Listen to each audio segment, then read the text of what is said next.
Hello everyone and welcome to lesson 5 in this chess beginner to winner series in which we take you from absolute beginner to winning chess tournament games and beyond. Alright, so today we will cover checkmates with rooks and queens. Alright, so in chess there are a lot of times when you're a beginner where you're playing a long game and you trade off pieces and pawns, and you get down to the end and you just have more material than your opponent. But a lot of beginners are unsure how to finish the game and win. So I'm going to clear the board off here, and then we'll put a white king, a black king, and let's say you're so far ahead you have two queens. So maybe a queen here and a queen here. Now the problem is when you're this far ahead, two queens versus a lone king, that you have to watch out that you don't stalemate your opponent.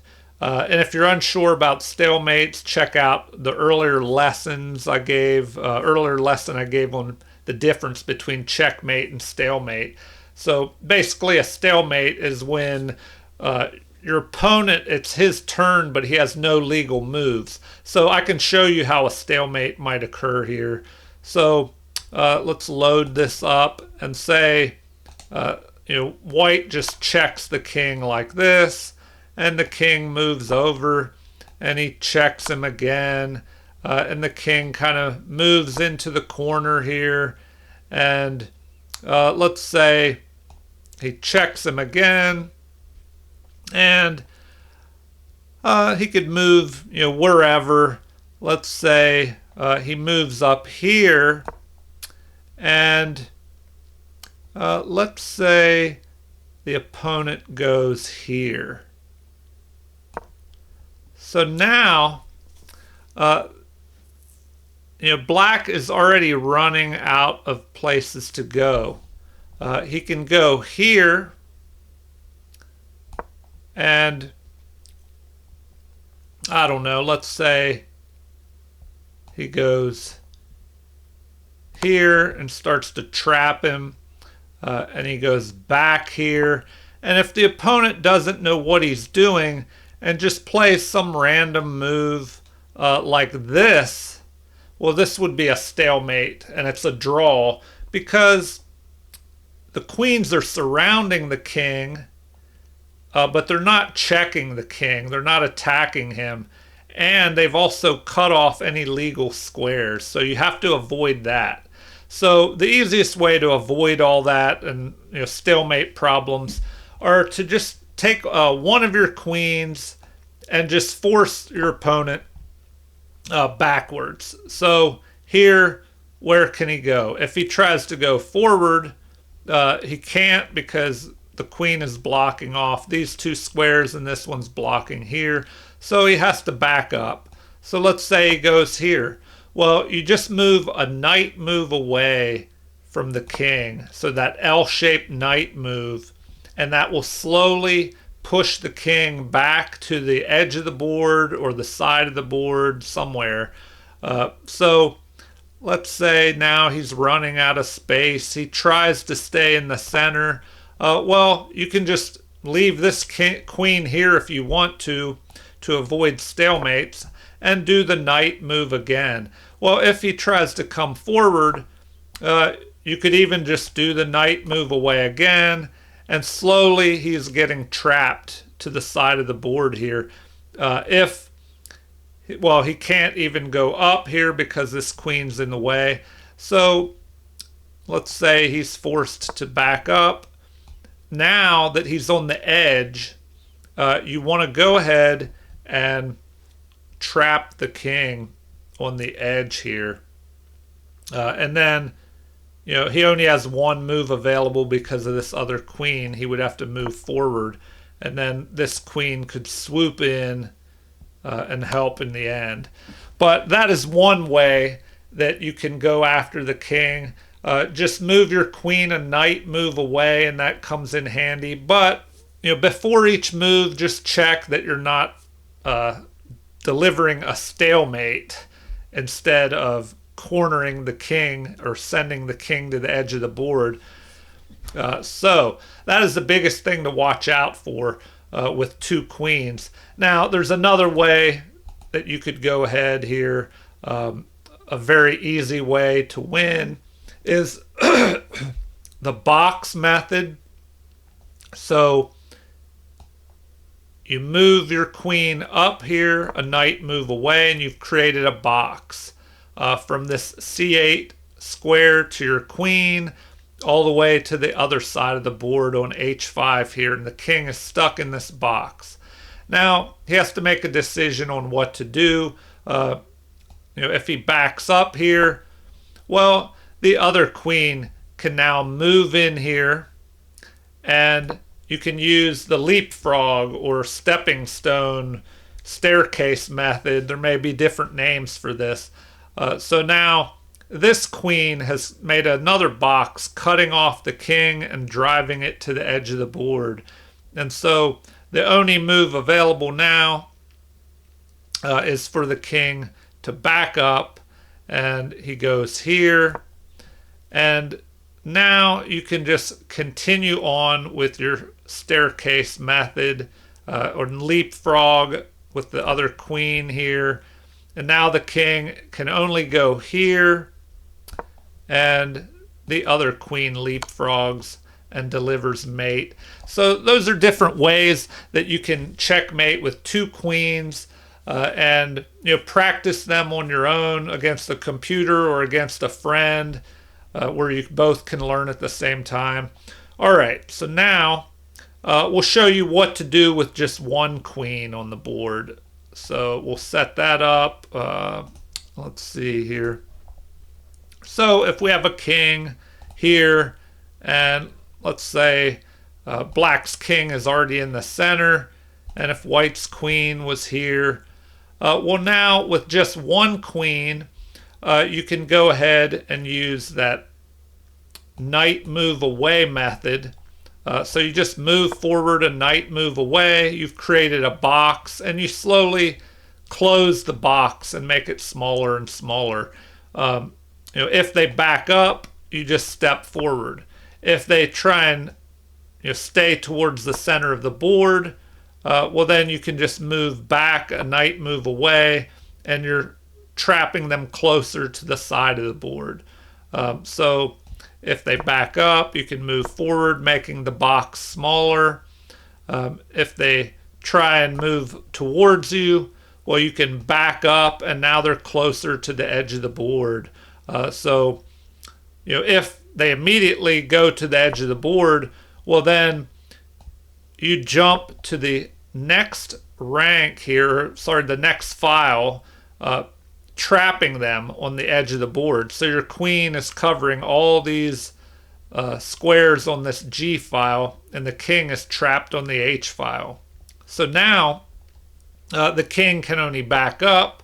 You could chase him into the corner, but you must be careful of stalemate again. If the king moves here and you keep chasing him by going here, this would be a stalemate because it's black's turn, but he has no legal moves. And remember, a stalemate is always a draw. So instead of doing that, once he backs into the corner, you want to leave him one escape square to just move back and forth between these two squares, and just start marching your king up. So he can only go back and forth, up and down here. So as he does that, you just move your king in closer. And then once your king gets to here and he moves forward, well, now you can deliver a checkmate by going here, attacking the king with the queen, and the queen is protected by your king. All right. Now I'll show you how to do a checkmate with a queen and a rook. So these are all considered, I guess you could call them overkill positions where you're just way ahead in the end game, and it's probably the first checkmates that you should really know, so you know how to finish the game off when you're winning. So once again, we'll put the kings here and black in the middle, and white will have a queen and a rook. So now you can use the stepping stone or staircase method, leapfrog, whatever you want to call it. But first, you may want to just bring your... Oh, excuse me. Let me load this in. All right, first, you may want to just bring your queen up, a knight move away, creating that box and trapping the king in. And if the king tries to stay close to the middle of the board, well, now you could start this leapfrog method or staircase. You move up, and we see the queen is cutting off this third rank, and now the rook is cutting off all the squares on the fourth rank, and the king is forced to back up here. So he does that. Well, now you can just move over here next to the rook on the fifth rank and cut the king off even more, because the rook covers the fourth rank, queen covers the fifth rank, and if the king moves over, well, now the rook just jumps up, and you just continue this until the king is forced to the edge of the board. Now here you have to be careful. If you move your queen up, he'll just capture your queen. So maybe you try something like this, and if he tries to stay in the middle, then you can just go here, and once again, if he goes here, be careful not to move your queen up where he can capture it. So at this point, you could even just go here and deliver a mate with the queen, and you're protected by the rook. All right, so now let's take a look at, let's see, I think I covered two queens, a rook, and the queen together. Did I go over, let's see, I'll just set up a new position here. All right. Once again, did I cover just king versus king and queen by herself? Anyway, I'll do this again if I haven't. So if you just have a king and a queen, just move a knight, move away, creating that box. If the king tries to stay in the middle, you can move over, a knight move away, pushing him to the edge of the board. If he backs up, just go forward. You could keep doing that all the way up the board. And then if he stops, goes that way, you just, once again, that knight move away. If he backs up into the corner, you can just follow him up there. But once he gets to the edge of the board, now you can go ahead and trap him on the edge by cutting off all the squares on the next rank down or next file, depending if what side of the board he's on. So now the queen covers all these squares, and if he tries to stay in the middle, you can just start pushing your king up, and now he's forced to back over here. You could even just move your queen closer if he goes in the corner. Just remember not to move over here and trap him, but the king will just march up as the black king just goes back and forth. So anyway, he can go here, and then you have a mate. All right, now we've gone over both queens versus the lone king, queen and rook, and the queen by herself. So we'll take a look at two rooks here. So let me go ahead and load that up. All right, so if we have a king and another king, we'll start him in the center, and then two rooks, we'll put them over here. Okay, another overkill position here where you should be able to win this easily. The king should try and go towards. Oh, let me fix that. The king should try and go towards one of the rooks, because if your opponent makes a mistake, he might be able to pick that piece off. So with white to move here, you just immediately jump up here and cut off half of the board. So the rook controls all these squares on this fourth rank, and the king is trapped behind this wall that the rook has made. So if the king starts moving towards that rook, well, right now you can just put the other rook up there and cut off even more squares, forcing the king to go back even further. Now, if he goes here, be careful not to move here where the king can just capture you. White should still be winning after this, but why give up that rook if you don't have to? So instead of jumping up there and being captured, well, now you can move all the way back here and make sure you're on a different file. You don't want to move your rook here and block each other with your own rooks. So by going here, the king would have to march all the way across the board to attack these rooks, and then you can do your staircase method by slowly cutting the king off until he's trapped on the edge of the board, and then you can deliver the final checkmate. All right, well, I hope you understood everything so far. Feel free to leave comments and suggestions at any time, or requests for things that you would like to see in future videos. But I try to do all these lessons in order of what you need when you're a very absolute beginner in chess, and I'll try and progress up more, with more difficulty and more complicated tactics and strategy and end games and all that as we go. So today I'll show you one more checkmate that all beginners should know, and let's take a look at that one. All right, so once again, king versus king, and now white just has one rook. So king and rook versus a king is a winning end game. White should definitely win this, but he has to watch out for stalemates and that he doesn't give up his rook. So once again, you can just, let me load this up. You can just move your rook up here, cutting off the king. So the king should go after this rook.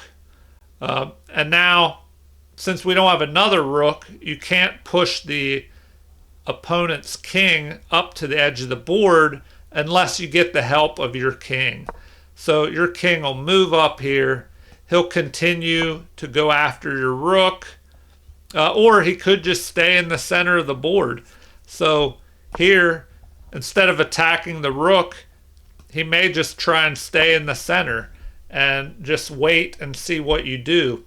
Well, now you have to make a decision on where you want to force this king to go. So you can use the box method by putting the rook here and creating a box from c4 to c8 and from c4 to h4. And the king is trapped over in this edge of the board, this corner. So now, let's say if he moves here, well, you can just make the box smaller and just slowly trap him in. And if he continues to move over, well, now you can't move there or the rook would be captured, so you have to move the king. But what if he comes back here? Well, now if you try to make the box smaller, he can jump back to the center of the board, over here. So now you just move the king over, and what can black do? He either has to back up or move to the side. So let's say he moves to the side.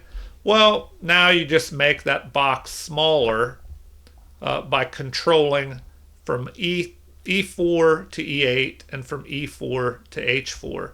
And so if he just backs up, well, now you can move your king forward. And what can he do here? Let's say he goes here. Well, you can just move your rook up and make the box even smaller. So if he moves back here, you don't want to move your rook here or he'll jump into the center of the board. So you keep your square, your little box here, and now you can just move your king and wait to see what he does. So if he moves here, well, then you can just make the box smaller and continue with that plan. So now he's forced to either go to the edge of the board or back up. So let's say he goes here. Well, now you can make a decision, either bring your king around here or move it forward even. And if he goes up here next to your rook, you can move your king over on this side. And now he's forced to back up, or sorry, go to the side to the edge or back up here to G7 or even here on the edge. So let's say he goes here. Well, now you can just move your king in even closer. And if he goes here, you can just make your box even smaller.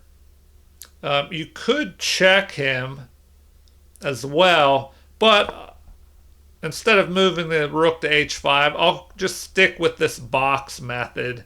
So if he does this, now you don't want to move away from your rook, so you have to move down and protect the rook, forcing him to back up here because now he's trapped. And now you can move your rook up here, and instead of a box, it's almost like we have the opponent's king trapped in a coffin, because he just has this small area here for him, and he can only go back and forth in the corner.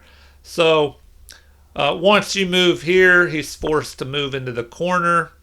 And once again, you don't want to check him or he'll try and escape back out. So just move your king up closer. His only move is here on h7. And now you can move here, and he's forced into the corner. Well, now you can move the rook and deliver mate, because the king is trapping or cutting off any escape squares here.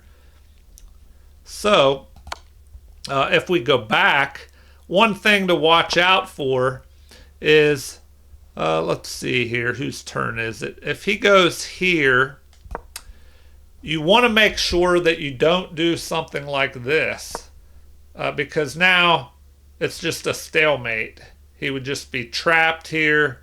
It's black's turn to move, but he doesn't have any legal moves. So that's one thing to be aware of. Let's see. I think I've covered everything.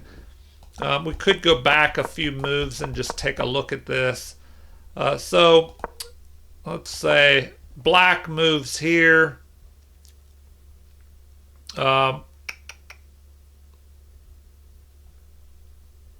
White did this. Then he's forced into the corner.